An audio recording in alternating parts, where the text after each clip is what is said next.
Ini boleh saya katakan adalah pertemuan dari hati ke hati yang ingin melihat bangsanya lebih maju.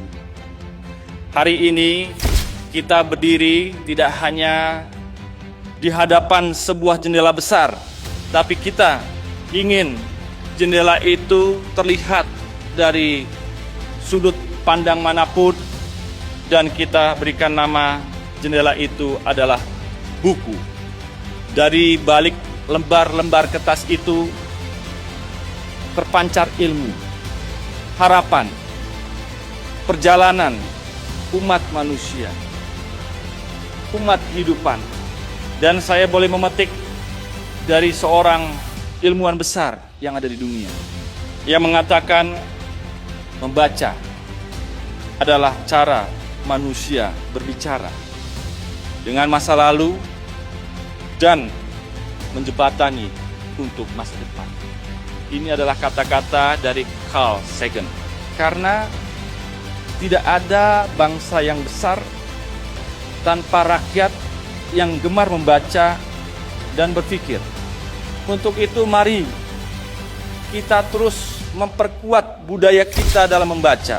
Apakah itu membaca melalui buku dan juga kita membaca melalui peralatan teknologi yang bisa memperkuat ilmu, wawasan, dan pengetahuan kita. Literasi bukan hanya sekedar kita bisa membaca tulisan dan membaca, tapi bagaimana kita juga bisa memahami isi, menyaring maknanya. Dan yang lebih lanjut adalah bagaimana kita bisa bertindak dalam aksi dan kerjasama dalam kehidupan ini. Kita hidup dalam bangsa yang berdiri di atas 4 pilar kebangsaan. Tadi sudah disampaikan Pancasila, Undang-Undang Dasar Negara 1945, NKRI, Negara Kesatuan Republik Indonesia, dan Bhinneka Tunggal Ika. Dan hari ini, mari kita maknai pilar-pilar itu lewat literasi. Salam literasi.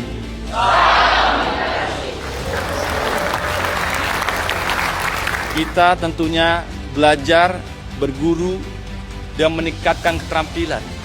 Tapi pada satu saat nanti ketika kalian lulus, bekerja dalam kehidupan, dalam berbagai macam sektor, kami berharap adik-adik semuanya siap untuk terus juga berkolaborasi, bekerja sama dimanapun dan apapun yang kalian lakukan.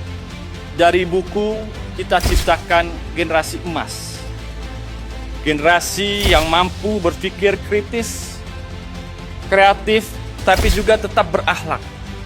Kita tidak cukup hanya pandai, cerdas, dan pintar, tapi kita ingin juga kita memiliki bagaimana kita bisa menyampaikan pesan-pesan, ide-ide secara kritis dan konstruktif. Kita ingin juga tidak hanya sekedar cerdas dan pintar, tapi bagaimana kita juga memiliki akhlak, budi pekerti yang baik. Oleh karena itu, saya hanya mengatakan orang yang berhenti membaca, maka ia akan berhenti tumbuh. Ini kata-kata dari Bung Karno.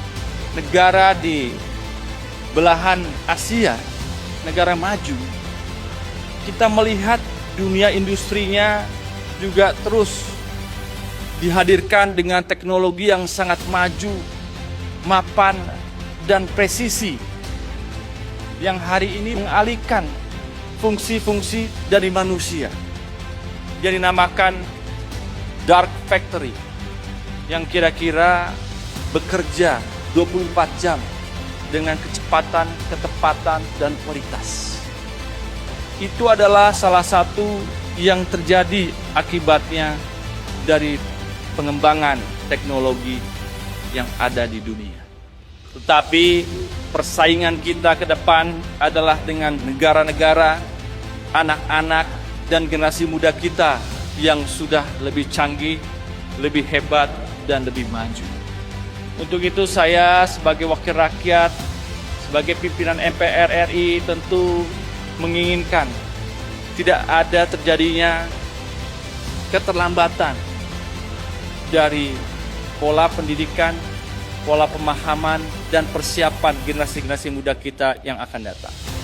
Dan juga bagaimana kita meningkatkan literasi kita terhadap buku dan meningkatkan kemampuan kita dalam membaca menulis, seperti apa yang disampaikan oleh Imam Al-Ghazali. Ilmu tanpa amal adalah sia-sia, dan amal tanpa ilmu adalah buta. Kita tidak boleh tersesat dalam pendidikan, dalam meningkatkan kemampuan kita untuk terus bertumbuh. Saya ingin melihat proses belajar mengajar kalian dimanapun di kabupaten yang kita cintai bersama akan menjadi hal yang terus lebih maju dan berkembang. Saya juga ingin memberikan dukungan dan berdoa agar pendidikan kita semakin hari semakin maju, semakin mudah, semakin murah, dan juga semakin berkualitas. Kita ingin anak-anak kita, para pelajar juga memiliki karakter yang baik, yang positif, yang optimis, dan tentunya memiliki jawaban-jawaban atas segala permasalahan dan tantangan bangsa. Dan saya kutip dari Mahatma Gandhi, "Be the change that you wish to see in this world." Kalian harus bisa menjadi perubahan untuk diri kita sendiri, untuk kita melihat dunia. Kita tidak puas melihat sekolah kita saja, kita tidak hanya puas melihat kabupaten kita saja, kita harus melihat ke dunia manapun, supaya kita terus menapaki pembelajaran-pembelajaran itu hingga belahan dunia manapun. Siap? Bisa? Karena buku bukan hanya sekedar jendela dunia, ia adalah pemilik masa depan.